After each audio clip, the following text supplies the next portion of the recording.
नमस्कार विद्यार्थी मित्रांनो, मी खेमराज चामोर शिकत तुमचं सर्वांचं टेक्स्टबुक सुपर कोचिंग मध्ये स्वागत करतोय। बघा, परीक्षा अगदी तोंडावर आलेली आहे, शेवटचा आठवडा आहे आणि या पिरियड मध्ये सर्वांना हायपर होणं हे ऑब्वियस आहे। पण जो व्यक्ती काम राहणार आहे त्याला नक्की याचा बेनिफिट मिळणार आहे। कारण होतं काय की बऱ्याचदा आपण एकच गोष्ट कधी ही योग्य होते तर कधी बरोबर होत नाही ती। कारण काय, कारण आपला माइंडसेट नेमका कसा आहे आणि जर माइंडसेट जर नक्की जर तुमचा चांगला असेल, जर पेपरच्या वेळेस तुम्ही जर काम आहात, शांत डोक्याने जर पेपर सॉल्व्ह करत आहात, तर मी याची गॅरंटी देतोय की तुमचा पेपर नक्की चांगला येईल आणि कट ऑफ क्लिअर होईल म्हणून। ठीक आहे। आणि जर शांत नसेल माइंड तर मग अशा वेळेस काय तर चुका होतात, म्हणजे जे येतोय ना त्या पण चुका होतात। मग आपण पेपर झाल्यानंतर मग काय म्हणतो की सिली मिस्टेक झाल्यात म्हणून। आलं लक्षात? त्यामुळे आपल्याला एक प्रॉपर स्ट्रॅटेजी आखायची आहे की पेपर नेमका कसा सॉल्व्ह करायचा। तो जो पेपरचा वेळ असणार आहे, तसा आपण एक व्हिडिओ नक्की घेऊ की नेमकं पेपरच्या आधी किंवा आदल्या दिवशी नेमकं कसं आपल्याला शांत राहता येईल, काय करता येईल, ह्या सर्वांसाठी आपण एक नक्की व्हिडिओ घेणार आहोत। पण पेपरच्या वेळेस नेमका तो जो पेपरचा टाइम आहे, एक्झामची वेळ आहे, त्या वेळेस नेमकं कसं आयडियली कसं पेपर तुम्हाला अटेम्प्ट करता येईल, माइंड शांत ठेवून आणि प्रॉपर स्ट्रॅटेजिकली ते आज आपण डिस्कस करणार आहोत। आलं लक्षात? चला, मी माझा नंबर इथं शेअर करतोय। कोणतीही तुम्हाला क्वेरीज आहेत डायरेक्ट या नंबरला कॉन्टॅक्ट करा। ठीक आहे। मग ते सिलेबस आहे, स्ट्रॅटेजी आहे किंवा सायन्स रिलेटेड कंटेंट आहे, व्हॉट्सअप ग्रुप जॉईन करायचा आहे सायन्सचा किंवा बॅच जॉईन करायची आहे, काही जरी क्वेरीज आहे डायरेक्ट मला कॉन्टॅक्ट करा या नंबरला। सेम नंबर व्हॉट्सअपला आहे, सेम नंबर कॉलिंगला पण आहे। राईट? टेलिग्राम ग्रुप इथे दिलेला आहे आणि हा माझा नंबर आहे। राईट?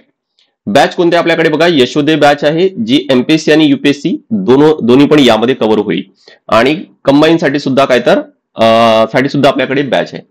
थोड्या वेळात आपण डिस्कस करू पूर्ण डिटेल, पण आधी आपण मुद्द्याकडे येऊ की बघा की जो एक्झामचा जो दिवस असणार आहे सकाळी उठल्यापासून आणि जो मेन काय तर एक्झामचा पिरियड असणार आहे, त्या पिरियडमध्ये ऑब्वियस आहे की तुम्ही एक्साइटेड, थोडी भीती आणि थोडं काय तर काळजी वाटणार आहे। कारण आपल्याला माहित आहे की हा तो जो दिवस असणार आहे किंवा तो स्पेसिफिक तेव्हा टाइम आहे, तो पुढचा जो फ्युचर आहे तो आपला डिसाईड करणार आहे म्हणून। बरोबर? त्यामुळे कदाचित विचार करता करता हे वाटेल की आजचा दिवस काय तर खूप मोठा आहे, म्हणून खूप मोठा काम आज आपल्याला करायचं आहे असं कुठतरी भास होणार आहे आणि ते ऑब्वियस आहे आणि ते सर्वांना होते। पण या सर्वांमध्ये आपल्याला कसं शांत राहता येईल ते आज आपण खरं तर डिस्कस करणार आहोत। मी ऑलरेडी म्हटलं की जर तुम्ही शांत नाहीये तर चुका होण्याची शक्यता जास्त आहे म्हणून। म्हणजे सर्वात आधी काय तर आपल्याला आपला माइंड आहे तो शांत करायचा, काम करायचं आहे। यासाठी काही टेक्निक डिस्कस करणार आहोत आणि पेपर आयडियली कसं सॉल्व्ह करता येईल। पहिला टप्पा तर लक्षात ठेवा की तुम्हाला काम राहायचंय। काम राहण्यासाठी मी तुम्हाला पहिल्यांदा सांगणार की मेडिटेशन करा।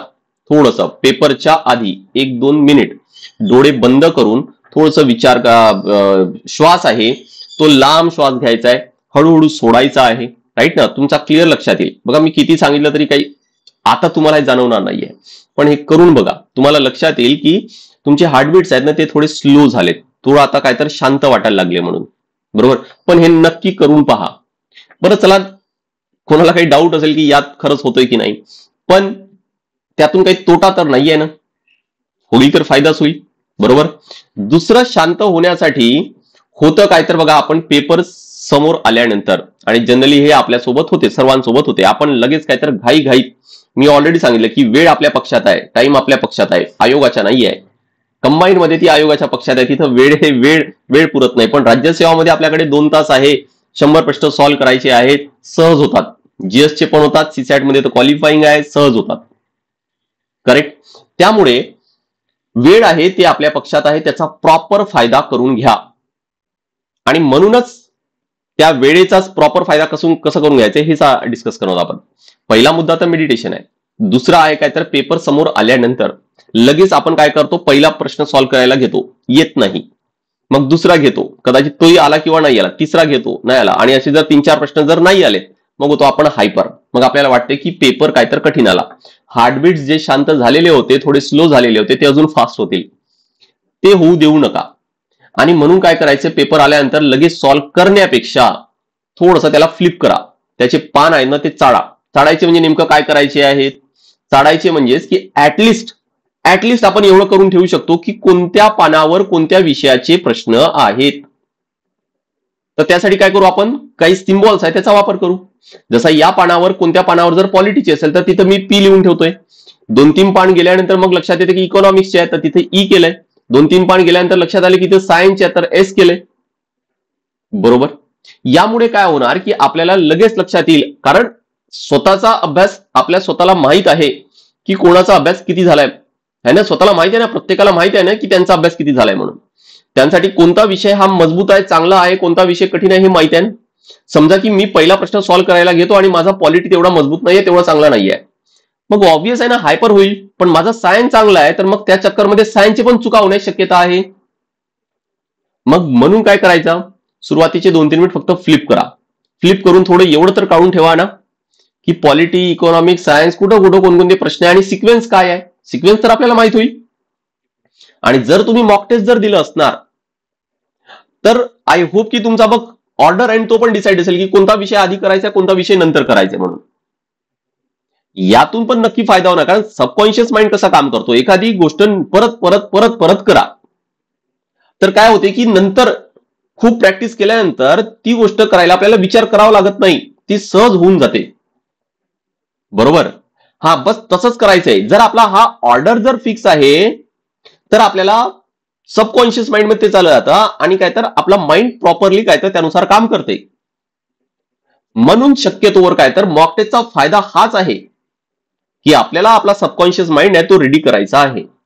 सो प्री डिसाइडेड जर तुमचा काही ऑर्डर असेल, आता तो प्रत्येकाचा वेगवेगळा असेल, शक्यतोवर सुरुवातीला जो विषय तुमचा मजबूत आहे, चांगला आहे, तो आधी करा.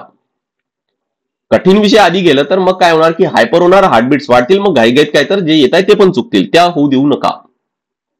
बरोबर. सुरुवातीला जे विषय तुमचे चांगले आहेत ते करा, म्हणजे तुम्हाला एक कॉन्फिडन्स तर बिल्ड होईल की अरे काय तर चला मला प्रश्न येत आहे. मी अर्धेच प्रश्न आता पण झाले, माझे 50च प्रश्न सॉल्व्ह केलेत, पण मला त्यातले तर 30 प्रश्न किंवा 25 प्रश्न मला आलेले आहेत. मला आता फक्त थोडेच प्रश्न सॉल्व्ह करायचे. पण असं नको व्हायला की आधी आपण आपल्याला जे कठीण विषय जातात वाटतात ते घेतलेत, 50 प्रश्न सॉल्व्ह केलेत आणि 10-15 प्रश्न सॉल्व्ह झाले आहेत है ना. मग काय होईल, मग टेन्शन येईल नक्कीच. नेक्स्ट आणि आजचा जो मेन टॉपिक आहे तो आहे काय तर राऊंड स्ट्रॅटेजी आपल्याला फॉलो करायची आहे. इथून तुम्हाला खूप जास्त फायदा होणार आहे. राज्यसेवामध्ये करायचं म्हणजे करायचंच आहे राऊंड स्ट्रॅटेजी. राऊंड स्ट्रॅटेजी काय, आपल्याला कमीत कमी 3 राऊंड मध्ये पेपर सॉल्व्ह करायचे. एका वेळेस बस सॉल्व्ह केलेत, काहीतरी जे येत आहेत ते तुक्का मारला, जे नाही येत ते थोडासा विचार केला है ना, आणि तुक्का मारला, जे येत ते तर बरोबर मार्क करणारच आहोत, जे नाही ते त्यामध्ये तुक्का मारला आणि सॉल्व्ह केला, असं नाही. यामध्ये प्रॉपर एक स्ट्रॅटेजी असायला पाहिजे आणि तीच आज आपण डिस्कस करणार आहोत. म्हणजेच काय की काम माइंड ठेवायचे, मेडिटेशन करा आणि काम करण्यासाठी काय तर पेपर आहे तो फ्लिप करायचा, सिक्वेन्स आहे तो माहीत करून घ्या. राईट. इथून काय तर तुमचा माइंड आहे तो काम होईल. दुसऱ्या स्ट्रॅटेजीमध्ये ज्याला आपण म्हणू की ऍक्च्युअल जी स्ट्रॅटेजी आहे ती स्ट्रॅटेजी काय की प्रॉपर एक डिसाइडेड ऑर्डरमध्ये पेपर सॉल्व्ह करा आणि राऊंड स्ट्रॅटेजी फॉलो करा. आता राऊंड स्ट्रॅटेजी काय आहे, राऊंड स्ट्रॅटेजी समजायचा आधी एक समजून घ्या की असा कोणताही रूल नाही आहे. कोणी जर म्हणत असेल की तुम्हाला 80 प्रश्न किंवा 90 प्रश्न किंवा 100 पैकी 100 प्रश्न सॉल्व्ह करायचेच आहेत तर ही खूप मोठी चूक आहे. मी माझ्या अनुभवावरून सांगतो की असंच घरून डिसाईड करून जात होतो मी की मला एवढे प्रश्न सॉल्व्ह करायचे आहेत. या चक्करमध्ये काय होतात की आपण विनाकारण तुक्के मारतो. समजले का. समजा की मला 60 प्रश्न जर मी बरोबर सॉल्व्ह करतोय तर कशाला मला अनवॉन्टेड प्रश्न सॉल्व्ह करायची गरज आहे. पण होतो काय की आपण घरून डिसाईड करून जातो आणि 30 प्रश्न घरून मी डिसाईड करून गेलो की 90 प्रश्न मला मार्क करायचे. 60 प्रश्न मला माहिती आहे हमखास की यातले मॅक्झिमम बरोबर येतील म्हणून, पण मी ठरवून काय गेलोय 90. मग 30 प्रश्न मी काय तर तुक्के मारतो आणि जे 120 मार्क किंवा 110 115 मार्क मिळणार होते ते पण कमी होतील. मग समजलं मी काय म्हणतोय. म्हणून कोणता असा रूल नाही आहे की तुम्ही नेमके किती प्रश्न अटेम्प्ट करायला पाहिजे, ते तर राऊंड स्ट्रॅटेजी सांगणार की तुम्हाला किती प्रश्न अटेम्प्ट करायला पाहिजे. तो तर पेपर डिसाईड करणार आहे किती प्रश्न तुम्ही अटेम्प्ट करायला पाहिजे. राईट. आणि म्हणून तेच आपण इथे डिस्कस करू. तुमचा या प्रश्नाचं उत्तर आहे ना की किती प्रश्न अटेम्प्ट करायचे, हे पेपर सॉल्व्ह करता करता तुम्हाला माहित होईल, राऊंड झाल्यानंतर माहित होईल. आता काय करणार आपण, पेपर सॉल्व्ह करत असताना लक्षात ठेवा की प्रत्येक राऊंड नंतर राऊंड फॉलो करायचे आपल्याला. प्रत्येक राऊंड नंतर तुम्हाला काउंट करायचे आहेत की किती प्रश्न सॉल्व्ह झालेत म्हणून, कारण आपल्याला माहित करून घ्यायचं ना किती प्रश्न अटेम्प्ट करायचे म्हणून मला त्या पेपरमध्ये. नेक्स्ट आहे काय की हे राऊंड फॉलो करताना मार्किंग सिस्टम यूज करायचंय. एक मार्किंग सिस्टम आपण इथे यूज केलं की कोणत्या पेजवर कोणत्या विषयाचे प्रश्न आहेत, जिथून मला लगेच त्या विषयावर जम्प करायला इझी होईल, मदत होईल, वेळ वाचेल. दुसरा आहे काय की जर एखादी प्रश्न मला 100% येतोय तर मी तो ऑब्वियस आहे की फर्स्ट राऊंड मध्येच मार्क करतोय. ठीक आहे, पण फर्स्ट राऊंड मध्ये जे 100% येत आहे ते तर त्याला आपण गोल केलं.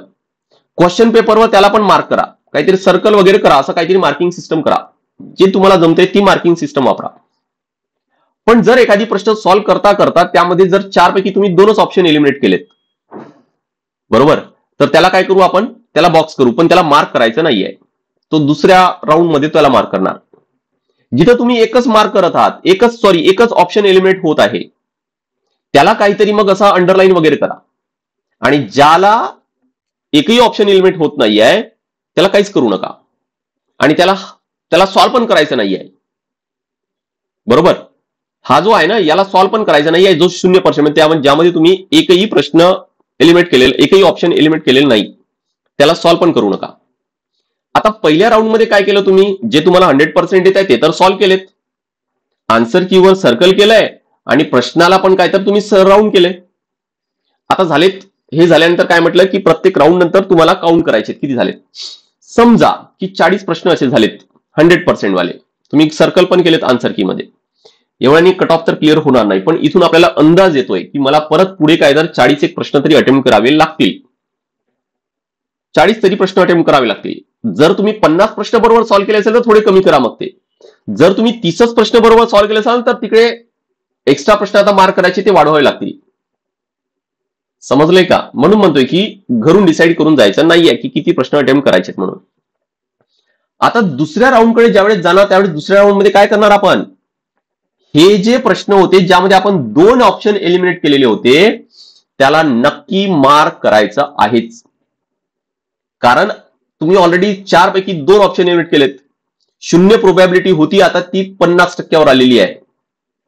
आता तो प्रश्न बरोबर येण्याची शक्यता ही जास्त आहे, त्यामुळे याला नक्कीच मार्क करायचं आहे. कोणत्या राऊंड मध्ये, दुसऱ्या राऊंड मध्ये. कसं मार्क करायचंय, आता यासाठी काय केलंय तर मी ऑलरेडी एक व्हिडिओ घेतलेला आहे. तो व्हिडिओ ज्यावेळेस सप्टेंबर महिन्यामध्ये आपली परीक्षा होणार होती त्यावेळेस तो व्हिडिओ घेतलाय की तुम्हाला न येणारे प्रश्न पण कसे सॉल्व्ह करायचे आहेत. मी त्या व्हिडिओची लिंक आय बटन मध्ये किंवा डिस्क्रिप्शन बॉक्स मध्ये नक्की टाकतोय, तो व्हिडिओ नक्की पहा, फार इम्पॉर्टंट आहे. कारण कोणी असं राहणार नाहीये की ज्याला 100% प्रश्न येतील आणि तेवढ्यावर प्रश्न पेपर आहे तो सॉल्व्ह होईल, कट ऑफ क्लिअर होईल. सर्व हे याच रेंजमध्ये असतात, 30-40-50, 30-40-50 याच रेंजमध्ये, आणि यांनी काही कट ऑफ तर क्लिअर होत नाही. त्यामुळे हे प्रश्न आहेत, हे आपल्याला आपला लॉजिक, आपला रिलेटेड नॉलेज, आपला थोडीशी गट फिलिंग्स हे सर्व वापरूनच सॉल्व्ह करायचे असतात. करेक्ट. त्यामुळे सेकंड राऊंड मध्ये हे हमखास सॉल्व्ह करायचे आहेत, पण स्ट्रॅटेजिकली. उगाच तुक्का मारायचं नाही की कोणाचं नाव ए पासून सुरू होतोय म्हणून त्यांनी ए पासूनच मारले, हे करू नका, है ना. ही पद्धत नाही तुक्का मारण्याची. आता ते कसे मारायचे आहेत, कसे सॉल्व्ह करायचे आहेत, कसा लॉजिक वापरायचा आहे, कसं ह्युमन सायकोलॉजी वापरायची आहे, ह्या मी त्या व्हिडिओमध्ये डिस्कस केले, नक्की पाहायचंय तो. राईट. आता बघा की परत काय दुसरा राऊंड झाला आपल्याला, परत मोजा की किती प्रश्न सॉल्व्ह झालेत. आता जर तुम्हाला वाटत आहे की तुमचे समजा की आता 20च एक्स्ट्रा जे आहे 20 प्रश्न सॉल्व्ह झाले, 60च प्रश्न झालेत, पण त्या 60 प्रश्नापैकी नक्की काहीतरी चुकतील, तर शक्यतोवर यापैकी काही प्रश्न मग परत सॉल्व्ह करा. थोडेफार थोडंसं विचार करून ते जे फंडे आहेत त्या व्हिडिओमध्ये सांगितलेले सप्टेंबर महिन्याच्या, तिथे जे फंडे सांगितले ते. पण हा जो आहे हा कधी तुम्हाला रिस्क घ्यायची आहे हे डिपेंड करतं सिच्युएशनवर. काउंट करा प्रश्न आणि मगच डिसाईड करा. सिच्युएशनवर डिसाईड होणार आहे की नेमके तो जो आहे ज्यामध्ये तुम्ही एकच ऑप्शन एलिमिनेट केलाय तो प्रश्न सॉल्व्ह करायचा की नाही करायचा. आले लक्षात? आणि हे ऑलरेडी सांगितले की याला तर हात लावायचंच नाहीये, डोंट अटेम्प्ट, त्याला हात लावूच नका. समजलंय का? तर ही राऊंड स्ट्रॅटेजी फॉलो करा. म्हणजे आपण मानसिकतेला जर पाहिलं तर आपला माइंड शांत कसं करता येईल यावर फोकस करा आणि एक प्रॉपर स्ट्रॅटेजी ठेवा. फक्त पेपरमध्ये एक्झामच्या वेळेस गेलो आणि पेपर धडाधड सॉल्व्ह करायला घेतलं, काही विचार न करता विदाऊट एनी स्ट्रॅटेजी ती करो ते करूच नका. आले लक्षात? चला, तर मी माझा नंबर इथं शेअर करतोय 8793382448. कोणतेही क्वेरीज आहेत तर या नंबरला कॉन्टॅक्ट करा. कोणतेही तुम्हाला डाऊट्स आहेत तर या नंबरला डायरेक्ट कॉन्टॅक्ट करा. बॅच जॉईन करायची आहे किंवा सिलेबस तुम्हाला हवा आहे किंवा सायन्सचा कंटेंट हवा आहे, काही जरी असेल तरी पण सेम याच नंबरला तुम्हाला कॉन्टॅक्ट करायचा आहे. सेम नंबर व्हॉट्सअपला आहे, सेम नंबर कॉलिंगला आहे. बरं, बॅचेस कोणत्या आहेत आपल्याकडे? तर यशोदय बॅच आहे, जी एमपीएससी आणि युपीएससी साठी कंबाईन बॅच आहे आपल्याकडे. यामध्ये एनसीआरटी फ्री ऑफ कॉस्ट तुम्हाला मिळत आहे. फर्स्ट ऑर मेंटॉरशिप मिळत आहे. आणि मेंटॉर्स तुम्हाला वेळोवेळी गाईड करतील. सोबत प्रत्येक फॅकल्टीचे नंबर्स तुमच्याकडे असेल, जसं मी माझा नंबर दिलेला आहे स्क्रीनवर दिसत आहे. आणि त्यांना पण विषयानुसार जे डाऊट्स आहेत त्यांना विचारता येईल तुम्हाला. 18 बुक्स आहेत तुम्हाला या बॅच मध्ये मिळणार आहेत. आणि ही एकमेव बॅच अशी आहे जी लाईफ टाईम साठी सपोर्ट तुम्हाला इथे मिळतोय. आणि ईएमआय फॅसिलिटी आणि डिस्काउंट, भरपूर डिस्काउंट हा तुम्हाला प्रत्येक बॅच मध्येच मिळत आहे.